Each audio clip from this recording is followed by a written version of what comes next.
네, 이어서 KBS 창원 뉴스 특보입니다. 태풍 흰남노는 오늘 새벽 4시 50분 거제로 상륙해 7시 10분 울산 앞바다를 통해 우리나라를 빠져나갔습니다. 밤사이 남해안 섬마을과 해안가는 거센 비바람이 몰아쳤는데요. 이 시각 남해안은 어떤지 통영 강구안에 나가 있는 취재기자 연결합니다. 이영관 기자, 지금 상황은 어떻습니까? 네, 조금 전까지만 해도 성인 남성이 몸을 가두지 못할 정도로 거센 비바람이 몰아쳤지만 지금은 비도 그치고 바람도 잔잔히 잦아들었습니다. 하지만 태풍 경보가 발효된 바다에는 여전히 높은 파도가 치고 있어 긴장의 끈을 놓쳐서는 안 되겠습니다. 기존 예보대로 태풍 흰남노는 2시간 전인 새벽 4시 50분쯤 거제에 상륙한 것으로 알려졌습니다. 중심기압은 950헥토파스칼, 최대 풍속이 초속 43m 안팎으로 확인되고 있습니다. 해안가를 중심으로는 최대 순간 풍속 초속 40에서 60m 안팎, 내륙에서도 초속 20에서 30m 안팎의 매우 강한 바람이 관측되기도 했습니다. 기상청은 어젯밤 11시부터 경남 전역에 태풍 경보를 발효했는데요. 지금까지 내린 비의 양은 산청 지리산 282, 남해 232, 하동 금남 181, 함양 164mm 등입니다. 네, 태풍이 빠져나가기는 했지만 아직은 영향이 있을 수 있을 것 같습니다. 긴장을 놓아서는 안 되겠죠? 네, 그렇습니다. 현재 태풍이 이곳을 지나고 있는 것은 사실이지만 태풍이 완전히 끝난 것은 아닙니다. 앞서 말씀드렸다시피 태풍 경보가 아직 유지되고 있습니다. 이 때문에 시민 여러분들은 최대한 이동을 하지 마시고 안전한 장소에 머물러 주시기를 당부드립니다. 만약 부득이하게 이동을 해야 한다면 기상정보와 교통 상황을 미리 확인해 주시기 바랍니다. 지금까지 통영 강구안에서 KBS 뉴스 이형관입니다. 태풍 매미 때 막대한 피해를 입었던 마산항은 밤새 긴장감이 높았습니다. 지금 상황 어떤지 현장에 나가 있는 취재기자 연결하겠습니다. 김유경 기자, 마산만 상황 어떻습니까? 네, 제가 나와 있는 이곳 경남 마산항은 밤새 내리던 비가 잦아든 상태입니다. 하지만 이따금씩 아직도 몸이 휘청일 정도로 강한 바람이 불고 있어서 태풍의 위력은 남아있는 상태입니다. 태풍 흰남노가 2시간여 전쯤 경남 거제에 상륙했고 남해안을 지나 빠져나갔지만 해안가 출입은 여전히 자제해야 합니다. 경남에서는 주민 대피 명령과 권고도 잇따랐는데요. 대부분 저지대 침수 우려나 산사태 위험이 큰 곳의 주택 거주자들입니다. 연세가 많은 주민들이어서 일찌감치 마을 회관과 경로당으로 이동해 잠자리를 마련했습니다. 창원을 포함해 경남 18개 시군 주민 2,600여 명에게 대피 명령이 내려졌고 2,500여 명이 대피를 완료한 것으로 경상남도는 집계했습니다. 네, 비가 많이 온 만큼 산사태에도 조심해야 될 것 같은데요. 산사태 위험 예보 구간 상황은 어떻습니까? 네, 진주와 남해, 함안, 창녕, 양산, 고성, 함양에는 산사태 경보가, 밀양과 창원, 거창, 의령, 하동에는 산사태 주의보가 내려졌습니다. 경상남도 산사태 대책 상황실은 오늘 새벽 4시 반부터 산사태 위기 단계를 경보로 심각 단계로 상향 조정했습니다. 많은 비가 내리고 강풍이 지난 경남 곳곳에는 산사태 위험 피해가 크다고 볼 수 있겠습니다. 예, 마산항은 특히 이 태풍 흰남노 상륙 시점과 만조 시각이 겹치면서 우려가 컸습니다. 지금 어떻습니까? 네, 이곳 마산 해안가는 2003년 태풍 매미의 피해가 컸던 곳이죠. 사고 뒤에는 방제 언덕과 기립식 방조벽 등이 세워졌습니다. 만조 시각을 넘겼지만 우려했던 월파나 폭풍 해일 등의 피해는 없었습니다. 하지만 아직도 태풍의 영향권에 있는 만큼 절대로 해안가 주변에는 나오시면 안 됩니다. 잠시 뒤면 출근 시각인데요. 오늘은 경남의 유치원과 초중고 모든 학교가 원격 수업을 합니다. 도로도 통제되고 있습니다. 마창대교와 거가대로와 함께 삼천포대교와 사천대교가 오늘 0시부터 통행이 통제되고 있습니다. 또 경남 18개 시군 가운데 창녕을 제외한 모든 지역에서 도로 302개 구간이 통제되고 있거나 상황에 따라 통제될 예정입니다. 경남 지역 일부 기업들은 오늘 휴업에 들어갑니다. LG전자와 하나정밀기계를 포함한 창원 국가산당 기업들과 대우조선해양, 삼성중공업은 오늘 오전까지 임시 휴업하기로 했습니다. 지금까지 경남 마산항에서 KBS 뉴스 김효경입니다. 네, 이번에는 시청자들께서 KBS로 보내주신 영상으로 경남의 태풍 피해 상황 살펴보겠습니다. 네, 먼저 남해군 고현면에 있는 농기계 대리점의 모습입니다. 4시간여 전인 오늘 새벽 3시쯤에 촬영된 영상인데요.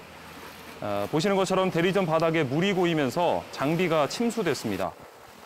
양수기를 동원해서 물을 퍼냈고 처음보다는 물이 빠지는 듯한데 굵은 빗방울이 계속 떨어지는 탓에 배수 작업이 수월하지 않은 모습입니다.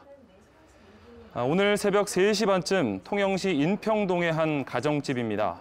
창문 틀에 이렇게 수건이 끼워져 있고요. 이중으로 된 창문인데도 강한 바람을 타고 비가 방 안으로 들어와서 살림살이가 모두 물에 젖었다고 전하셨습니다.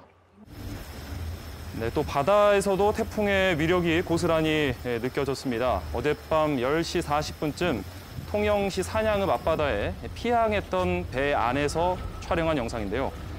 제보 영상을 보낸 선장님은 피항지 안에서 너울성 물결이 이렇게 높게 이는 것은 처음 본다고 말을 전해왔습니다. 강한 바람으로 사고도 잇따르고 있습니다. 지금 보시는 화면, 김해시 어방동에 있는 한 아파트 창문인데요. 강풍을 견디다 못해서 오늘 새벽 유리가 깨지고 말았습니다. 바람이 이렇게 강하게 불 때는 창문 근처에 계시는 것은 위험할 수 있습니다. 제보는 카카오톡 검색창에서 KBS 뉴스 또는 KBS 제보 친구 추가를 하시고 영상 첨부해서 보내주시면 됩니다. 무엇보다도 안전을 지킨 상태에서 영상을 촬영하시기를 당부드리겠습니다. 경남에서는 태풍 흰남노의 직접적인 영향에 든 어제 저녁부터 크고 작은 피해 신고가 잇따랐습니다. 옹벽이 무너지고 또 10층 건물 외장재가 떨어지면서 인명피해로 이어질 뻔했는데요. 김소영 기자가 피해 상황을 정리했습니다. 소방관들이 무너진 옹벽 위에 비닐 천막을 씌워 안전 조치를 합니다. 남해군 설천면에서 높이 2m 주택 옹벽이 무너져 내린 건 어젯밤 11시쯤입니다. 돌무더기가 주택 앞까지 밀려들면서 한밤중 주민 2명이 놀란 가슴을 쓸어내렸습니다. 10층 건물 외장재가 통째로 뜯겨져 나갔습니다. 산산조각난 잔해들이 바닥 곳곳에 쌓여 있습니다. 건물 바로 아래 보행로와 도로가 있어 자칫 큰 인명피해로 이어질 뻔했습니다. 쏟아지는 빗줄기 속에서 소방관들이 삽으로 담벼락을 무너뜨립니다. 곳곳의 금이가 붕괴되기 직전의 담벼락에 안전조치를 하는 겁니다. 오늘 오전 4시 45분쯤 남해군 남해읍에 한국전력 남해변전소가 침수되는 등 침수 피해도 잇따르고 있습니다. 또 통영과 창원 등 3,800여 가구에서 정전이 나면서 응급 복구 작업이 이어지고 있습니다. 경남이 태풍 흰남노의 영향에 든 어제 오후부터 오늘 새벽 5시까지 소방본부에 접수된 태풍 피해 신고는 120여 건입니다. KBS 뉴스 김소영입니다. 네, 이어서 KBS 재난안전지도와 재난폐쇄회로-TV 화면을 통해서 실시간 상황 살펴보겠습니다. 자, 윤경재 기자, 우선 폐쇄회로-TV 보면서 경남 곳곳의 상황 전해주시죠. 네, 경남 남해안을 중심으로 폐쇄회로-TV를 통해 실시간 상황 살펴보겠습니다. 먼저 태풍이 상륙했던 거제부터 보겠습니다. 이곳은 거제 남단 신선대입니다. 평소 관광객들이 많이 몰리는 곳인데 지금은 한려해상 국립공원의 모든 탐방로 출입이 통제되고 있습니다. 화면 오른쪽 아래에는 원래 몽돌 해변이 있던 곳인데요. 지금은 몽돌을 찾아보기 어려울 정도로 거센 너울성 파도가 밀려오고 있습니다. 파도가 신선대 바위도 덮치고 있습니다. 이어서 거제 바로 옆에 통영 상황 보겠습니다. 통영 수륙해수욕장입니다. 오늘 0시부터 계속 너울성 파도가 이어졌는데요. 파도가 테트라포드를 넘어서 해안도로까지 밀려오는 모습을 볼 수 있었습니다. 지금은 다소 잦아든 모습입니다. 조금 더 서쪽인 남해군으로 가보겠습니다. 경남에서는 이번 태풍에 지리산 다음으로 많은 비가 내린 곳이 남해군인데요. 화면이 비치고 있는 곳은 남해군 노량마을입니다. 밤새 거센 비바람이 몰아쳤는데 지금은 확연히 잠잠해졌습니다. 뒤쪽으로 보이는 남해대교는 1973년 만들어져서 위험도가 큰 만큼 어제 오후 1시부터 차량 통제가 이어지고 있습니다. 이어서 부산과 거제를 잇는 거가대교입니다. 차량이 없죠. 역시 오늘 0시부터 통행이 금지되고 있습니다. 강한 바람이 불 때면 화면이 흔들리는 모습도 볼 수 있습니다. 경남에서는 현재 남해대교와 마창대교, 거가대교가 오늘 0시부터 통행이 제한되고 있습니다. 이어서 KBS 재난안전지도로 경남 상황 보시겠습니다. 경남 전역에 많은 비가 내렸는데요. 남강댐을 중심으로 서부 경남 지역 상황부터 보시겠습니다. 남강 상류 산청군 경호교 지점에는 오늘 새벽 2시 30분을 기해 홍수주의보가 내려져 있습니다. 남강댐 수위는 현재 37m 안팎을 유지하고 있고요. 초당 방류량은 550톤 안팎을 유지하고 있습니다. 남강댐 물이 방류되는 남강과 사천, 가와천은 상습 침수 피해 지역이어서 행정당국이 주민들에게 실시간 방류량 변화를 알리고 있습니다. 피해 없도록 주의하셔야겠습니다. 이어서 창원시 마산 하포구 마산항 주변입니다. 2003년 태풍 매미 때 마산에서만 17명이 숨지는 등 큰 피해를 봤던 곳이죠. 화면에 보라색으로 표시된 곳이 상습 침수 우려 지역입니다. KBS가 계속 강조하고 있습니다만 태풍 영향권에서 완전히 벗어날 때까지는 해안가 접근을 삼가시고 지하나 반지하에 계시면 절대 안 됩니다. 경남 내륙 지역인 합천과 창녕 상황도 살펴보겠습니다. 세로로 낙동강이, 가로로 황강이 흐르는 곳이죠. 낙동강과 황강이 만나는 지점인 합천군 지역에서는 낮은 제방 탓에 농경지와 주택 침수가 잦습니다. 창녕군 풍조지구 역시 노후한 제방 탓에 주택과 농경지 침수가 우려됩니다. 마지막으로 경상남도 소방본부가 태풍 정보를 분석한 빅데이터 자료 보시겠습니다. 이번 태풍 경로와 유사한 2016년 태풍 차바의 경로와 침수 지역은 분홍색으로 표시되어 있고요. 파란색으로 표시되는 건 차바보다 경로가 다소 왼쪽으로 기운 2018년 태풍 콩레입니다. 남해안과 창원, 김해 등 동부 지역에 피해가 집중됐습니다. 이 지역 주민들께서는 특히 피해 없도록 계속 주의하셔야겠습니다. 네, 재난안전 지도와 CCTV 화면을 통해서 경남 지역 현재 상황 전해줬습니다. 윤경재 기자였습니다. 경남은 유독 9월에 태풍 피해가 컸습니다. 가장 큰 피해를 냈던 태풍 매미도 9월 태풍이었습니다. 경남의 역대 태풍 피해를 천연수 기자가 정리했습니다. 경남의 가장 큰 피해를 낸 태풍으로 기록되는 매미. 2003년 9월 12일 경남을 강타한 대표적인 가을 태풍입니다. 경남에서는 18명이 숨지고 6천억 원의 재산 피해가 났습니다. 당시 4,413mm, 함안 292, 진주 271mm 등 9개 시군의 강수량이 200mm를 넘었습니다. 통영에서는 최대 풍속 초속 30m, 순간 최대 43m를 기록하는 등 폭우와 강풍이 겹쳐 큰 피해가 났습니다. 여기에 마산만에는 태풍이 몰고 온 저기압에 해수면이 상승한 데다 만조 시각이 겹쳐 해일까지 덮쳤습니다.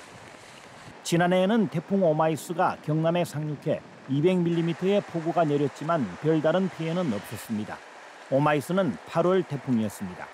2020년 9월에는 나흘 간격으로 태풍 마이삭에 이어 하이선이 경남을 덮쳤습니다. 전형적인 가을 태풍의 잇단 상륙으로 경남에는 대규모 정전과 농경지 침수 피해가, 해안가에는 바닷물이 역류하는 피해가 적지 않게 났습니다. 이 밖에도 2019년에 미탁과 타파, 2018년에 콩레이, 2007년 나리, 2005년 나비 등 경남에 큰 피해를 준 태풍들이 가을에 잇따랐습니다. 최근 20년 동안 경남에 피해를 낸 태풍 23개 가운데 절반을 넘는 12개가 9월 태풍이었고 미탁과 차바, 다나스 3개는 10월에 큰 피해를 준 태풍입니다. 이번 태풍 흰남노는 북쪽과 동쪽의 고기압대 속에 온도가 높은 해수면을 통과해 세력을 키우는 전형적인 가을 태풍. 철저한 대비가 필요한 이유입니다. KBS 뉴스 천연수입니다. 네, 날이 밝으면서 농촌 곳곳에서 농작물 피해 신고가 잇따를 것으로 보입니다. 농작물 관리 요령을 조정인 기자가 정리했습니다. 가장 큰 침수 피해를 입을 수 있는 농작물 시설은 비닐하우스입니다. 안으로 토사가 흘러들어오면 그대로 농작물을 덮어버리기 때문입니다. 따라서 주변 배수로를 미리 점검하고 물이 차지 않도록 주의를 기울여야 합니다. 물에 잠긴 벼의 잎끝은 물 밖으로 나오게 해 숨을 쉬게 해주면 좋습니다. 하지만 천둥번개가 칠 때는 사고 위험이 있기 때문에 눈에 나가지 말아야 합니다. 고추나 수박 등은 물과 토양을 통해 역병에 쉽게 감염될 수 있기 때문에 물을 빼는 대로 바로 방제해야 합니다. 과수원에서는 뿌리가 땅 밖으로 드러나지 않도록 비닐이나 부직포 등을 덮어둬야 유실을 막을 수 있습니다. 축산농가는 온도와 습도가 올라감에 따라 전염병이 돌 수 있기 때문에 축사 소독과 환기에 신경을 써야 합니다. 피해를 입은 농가는 농업기술센터에 연락하면 지역별 상황에 따라 병해충 방제 요령 등을 지원받을 수 있습니다. 또 비가 그친 뒤에는 열흘 안에 읍면사무소에서 피해 상황을 신고해야 합니다. 신고를 하지 않으면 최종 피해 집계에서 누락돼 새로 심을 종자나 농약 지원을 받을 수 없게 됩니다. KBS 뉴스 조정인입니다. 태풍은 강한 바람과 함께 경남 곳곳에 많은 비를 뿌렸는데요. 집이나 도로가 물에 잠긴 곳은 감전 사고를 특히 조심해야 합니다. 해마다 수십 명이 감전돼 숨지고 있는데요. 감전 사고 예방법을 류호성 기자가 전해드립니다. 철판 위에 방치된 각종 전선들, 덮개 없이 외부에 그대로 노출된 콘센트, 모두 감전 사고를 유발하는 원인들입니다. 특히 많은 비가 쏟아질 땐 누전과 전기 합선이 쉽게 일어나 인명 피해까지 이어질 수 있습니다. 이를 막기 위해선 예방이 최우선입니다. 건물에 설치된 배전반에 물이 새는지 미리 확인하고 누전 차단기의 빨간 버튼을 눌러 작동이 잘 되는지 확인해야 합니다. 만약 집이 침수됐다면 즉시 누전 차단기를 내려 전기 공급부터 끊어야 합니다. 가전제품의 플러그는 뽑아두고 조작할 때는 마른 천으로 감싸거나 고무장갑을 끼워야 합니다. 집 밖에선 폭우로 물에 잠긴 가로등이나 신호등, 전신줄을 조심해야 합니다. 농촌에선 벼락을 끌어들일 수 있는 철제 농기구를 들고 다니면 안 됩니다. 땅에 깔려있는 농사용 전선에도 가까이 가지 않는 게 좋고 특히 양수기 등을 사용할 땐 전기 안전에 각별한 주의가 필요합니다. KBS 뉴스 류서입니다. 태풍이 오면 갑자기 정전이 되고 통신마저 끊기는 경우가 생길 수 있습니다. 이에 대비해서 손전등이나 라디오 등을 미리 준비하는 것이 피해를 줄일 수 있는 방법인데요. 정전이나 통신 두절 대비 요령을 김석 기자가 정리했습니다. 서해로 북상해 제주도와 서해안 일대를 강타한 태풍 볼라벤. 강하게 몰아치는 비바람 속에 190만 가구가 정전돼 큰 불편을 겪었습니다. 예기치 못한 정전에 대비하기 위해선 평소 준비가 중요합니다. 우선 손전등이나 양초등을 미리 준비해 찾기 쉬운 곳에 둬야 합니다. 또 건전지로 작동되는 라디오나 자동차 라디오를 이용해 재난 정보를 계속 청취해야 합니다.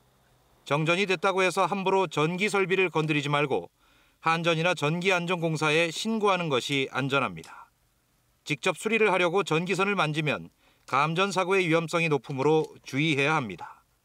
또 태풍이나 집중호우로 통신이 두절되는 상황에 대비해 유선전화와 휴대전화를 함께 갖추고 있는 것이 좋습니다.